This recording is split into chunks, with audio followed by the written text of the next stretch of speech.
Hello, my name is Evie Cuervo. Welcome to Dejero Tech Talks.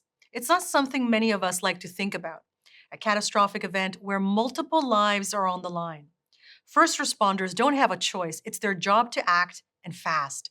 When they arrive on the scene of an emergency, their primary focus is public safety.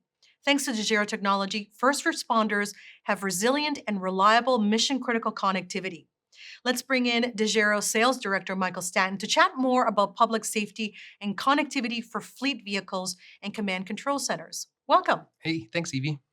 So let's talk about critical communications and apply your background. How does it cross over? Yeah, so I've been an EMT in the field. I worked in Seattle, Washington, and also when I was in Alabama as an EMT. So I've seen firsthand response and what it looks like. And back, this was in the early to mid, up to about 2010. We didn't have a lot of data reliance, but now when you go to a scene, data is everything. Whether it's wildland firefighting, whether it's local police incidents or major pre-planned incidents, data is the smart of the operation. Let's start first with smaller scale Sure. events because they can vary in size. Right. So when you're thinking about a pre-planned event, whether it's concerts, gatherings, how do public safety agencies prepare for these types of events? Yeah, I would say pre-planned events are just as hard as emergency events. The only difference is you have a heads up. So Dejero technology really enables the first responders, whether it's pre-planned or an ad hoc incident of an emergency nature, to really have reliable connectivity. So let's say it's a large concert or something, even as far as the Super Bowl that we've worked at with some of our law enforcement partners.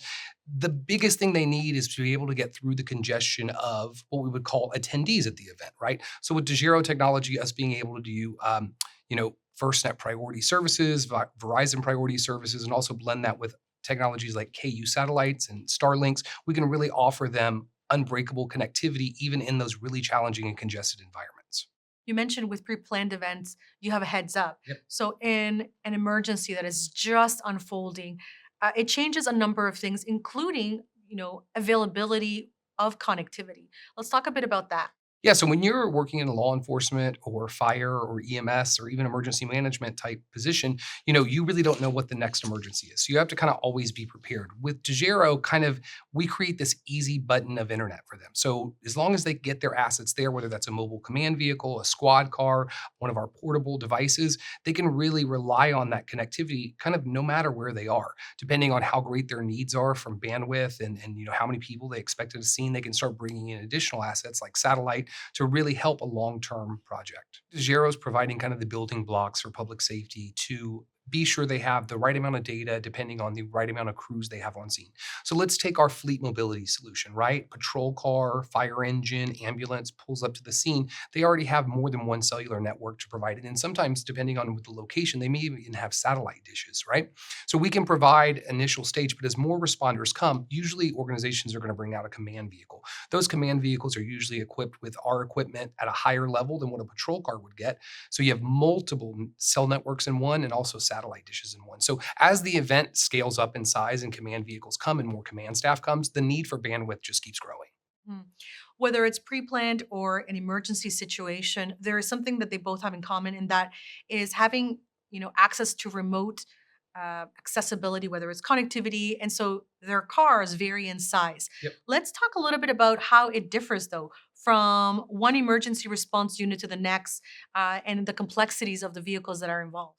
Yeah, so depending on the size of a department, they may have different needs. Those needs could be as small as just automatic vehicle location or AVL, and it could be as high as wildland firefighting, where they're using very complex GPS mapping and drones that they're gathering data points of location of firefighters, last known hotspots, which can consume a lot of data. So depending on what sort of vehicle and what sort of operation they're running, DeGiro kind of has a family of products that has the right fit. You've had an opportunity to work on some really interesting projects with public safety agencies.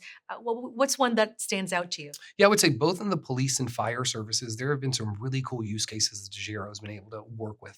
So I would say in the police service, we have drones being at the forefront of law enforcement because it's an officer safety issue. You can send a drone, you can get an aerial surveillance and see what's going on before you send in a human. So that's been really nice to talk to departments who have integrated Dejero's technology from the video encoding. And now every patrol car can view drone video live on the way to a scene, command commanders can view it from their house. So it's really changed the way they're making tactical decisions because now they actually have live video, which they've never had before. The same goes with maybe in helicopters, right? The ability to actually see the video on the ground rather than just report over a walkie talkie what's going on. It's a big difference. Then I would say on the fire side, when we go back to these departments who've installed Dejero equipment and they go, wow, look what we were able to do with this deployment. We had access to our GIS maps. We had access to where aircraft were. We had information we needed that we previously were having to relay over radio, which was very unreliable, took a lot of time and just wasn't giving them the actual visuals they need to make the determinations on the command. Thanks so much. For sure. To learn more about Dejero's mission critical connectivity, head to dejero.com.